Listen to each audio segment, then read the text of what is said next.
Nah,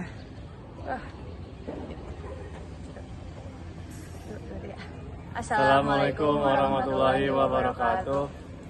Di sini kami dari kelompok 6 akan mempraktekkan mengenai Pemetaan lingkaran menggunakan total station ya, di di helipad FTI A. Tonton videonya sampai habis. Yang kemarin aja belum? iya, Jaya. Halo semuanya. Jadi di sini saya akan menjelaskan mengenai pengolahan data dari praktik 1 kali berdirinya alat di helipad FTI UPI.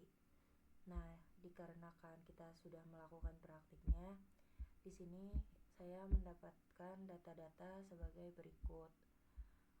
Untuk pertama, di sini ada nilai titik 1. Saya dan kelompok mendapatkan 24 titik. Nah, untuk masing-masing titik itu kami menghasilkan nilai HR, VSD atau sudut kemiringan, jarak kemiringan, terus jarak lurus, horizontal distance, vertical distance, terus horizontal dalam degree kita ubah, yaitu dengan menggunakan cara si derajat ditambah si menitnya dibagi 60, lalu ditambah detiknya dibagi 3600. Nah, kemudian kita ubah ke radian. Nah, radian sendiri itu kita pakai formula Excelnya sendiri, yaitu sama dengan radians yang sudut yang kita degree itu. Selanjutnya kita menghasilkan sudut vertikal. Nah, sudut vertikal dalam degree juga kita ubahnya sama seperti yang horizontal tadi. Lalu kita menghasilkan sudut miring atau nilai I dengan cara 90 dikurangi si sudut vertikal dalam bentuk radian atau dalam bentuk degree. Lalu di sini kita ubah juga si I-nya ke dalam radians. Nah, dikarenakan data-data kita sudah lengkap, kita di sini menghasilkan nilai delta X, delta Y, dan juga delta Z. Nah, untuk delta X sendiri kita dapat menghasilkan dengan dari HD dikali dengan sin A. Nah, sin A-nya sendiri yaitu dari radiannya si horizontal, sudut horizontal. Lalu untuk delta Y-nya sama HD dikali cos. Nah, untuk si delta Z-nya kita dicarinya dari si tingginya. Tinggi alat kita tuh di sini ada 135 cm dengan bujur tengahnya yaitu 146 cm dari permukaan tanah. Nah, selanjutnya di sini kita mencari koordinat untuk diplotting ke dalam AutoCAD. Nah, si koordinat itu sendiri tuh kita harus ada X0-nya terlebih dahulu. X0 ya 0 atau Z0.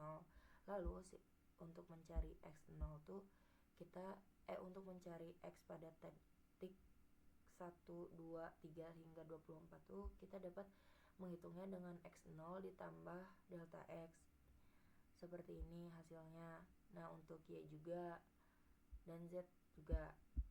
Dikarenakan pada plottingan AutoCAD kita membutuhkan formula lain, kita di sini menggunakan formula 3D Poly ataupun bisa kita menggunakan poly. Nah, untuk 3D Poly sendiri kita bisa mencarinya dengan seperti berikut. Kita tetap harus menghitungnya dari titik 0,0. Nah, untuk 3D Poly sendiri rumusnya di sini ada sama dengan kutip 2 3D Poly spasi kutip 2, terus kita kunci nilai X, koma, kita kunci nilai Y, kita koma, dan terakhir kunci nilai Z. Kita dihasilkan segini dan jangan lupa kita tarik ke bawah. Untuk menggunakan rumus polyline-nya sendiri kita juga dapat menghitung, akan tetapi karena polyline itu 2 dimensi, kita hanya membutuhkan nilai X dan Y-nya saja. Tapi di sini saya akan menggunakan dengan 3D Poly. Kita bisa copy saja yang 3D Poly ini. Kita copy, terus kita masukkan ke AutoCAD. Langsung di sini kita enter, terus kita cek. Nah, ini untuk si helipad yang dihasilkan pada kenyataannya itu berbentuk lingkaran sempurna, akan tetapi dikarenakan saya dan kelompok saya hanya menggunakan 24 titik, maka hasilnya seperti ini. Maka dari itu untuk pemetaan lingkaran tuh lebih baik titiknya semakin banyak semakin sempurna lingkarannya. Jadi mungkin sekian video dari praktik olah data untuk 1 kali berdirinya titik alat yang telah saya jelaskan. Terima kasih, sampai jumpa di video selanjutnya.